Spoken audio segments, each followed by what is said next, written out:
This week's resurrection story is the story of the appearance to Simon Peter. It is my absolute favorite story within all of John's writing in the New Testament. It happens at night.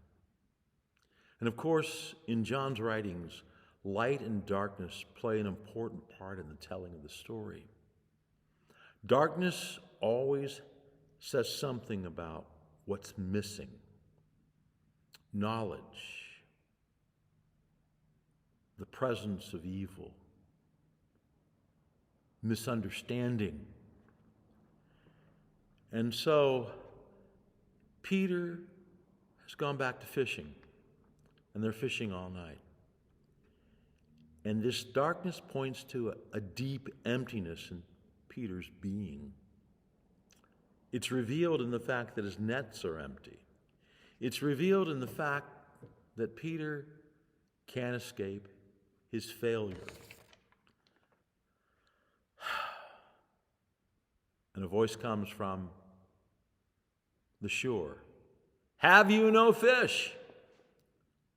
Oh, can you feel how that might cut right into Peter? To have to admit, as a professional fisherman, he's been fishing all night and he has nothing. Now, for those of us who've read the gospel stories, you've got this echo back in your mind that there was a call story in another gospel account where Jesus encounters them for the first time and they have no fish. And he tells them to cast their nets on the other side, and they have such a great catch, the boats nearly sink.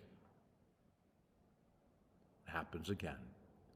Cast your nets on the other side. Peter finds himself right back where he began.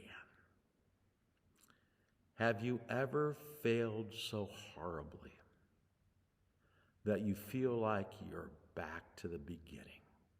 You've set yourself back months or years, or you've totally wiped out years of hard work.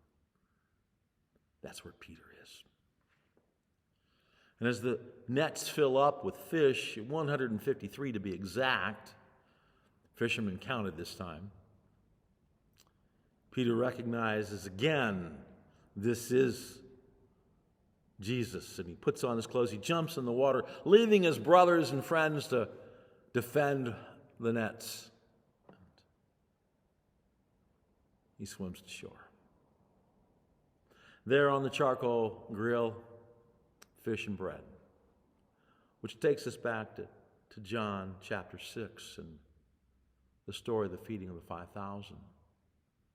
Again, fish and bread, a miraculous supply of what people need. And here, Jesus is going to supply exactly what Peter needs. And then there's this awkward silence. Remember the awkward silence when your failure comes completely center stage?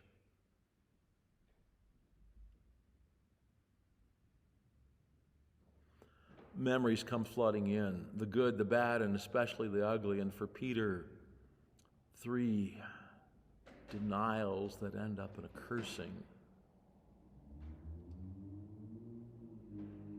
The bitterness of those words are an aftertaste on his lips that betray the flavor of the fish and bread. And then Jesus says, Peter, do you love me more than all this?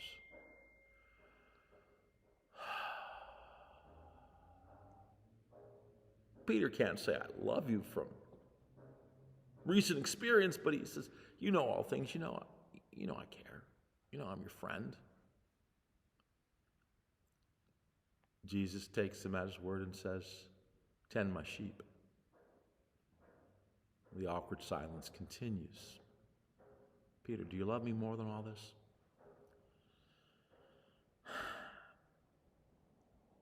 Why is he asking me a second time?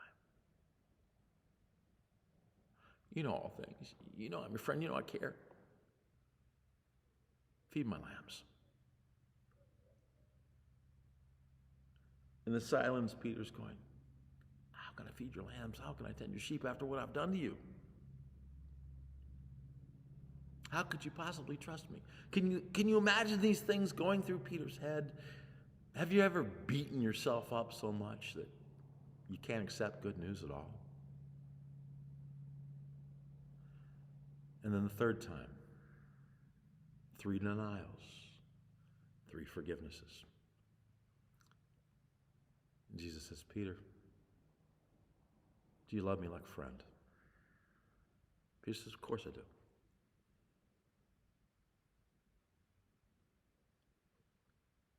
Tend my sheep. And then Jesus says the words that sew it all together. Follow me.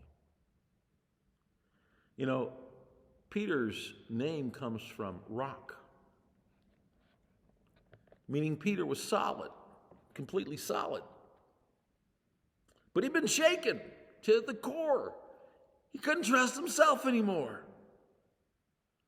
And Jesus places the rock that is Peter back on solid ground with 3 complete forgivenesses for 3 complete failures. And Jesus trusts Peter with a mission and the keys to the future of the church. And kinship. You're my brother. Feed my sheep, tend my lambs, and through you I'll grow my church. Wow. Jesus is coming to you today and say, there's no failure from your past that can paralyze your future.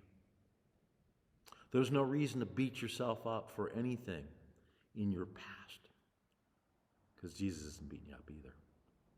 What Jesus wants to do today is give you the resurrection experience of forgiving yourself, because Jesus has already forgiven you. So today, experience the Peter event.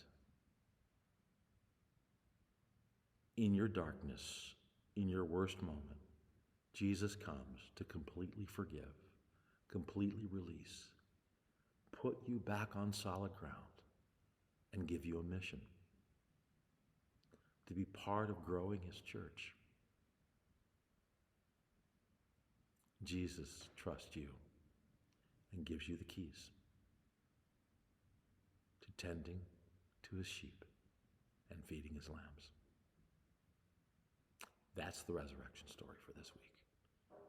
And it's for you. It's for me.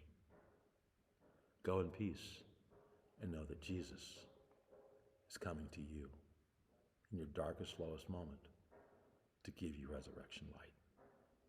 Amen.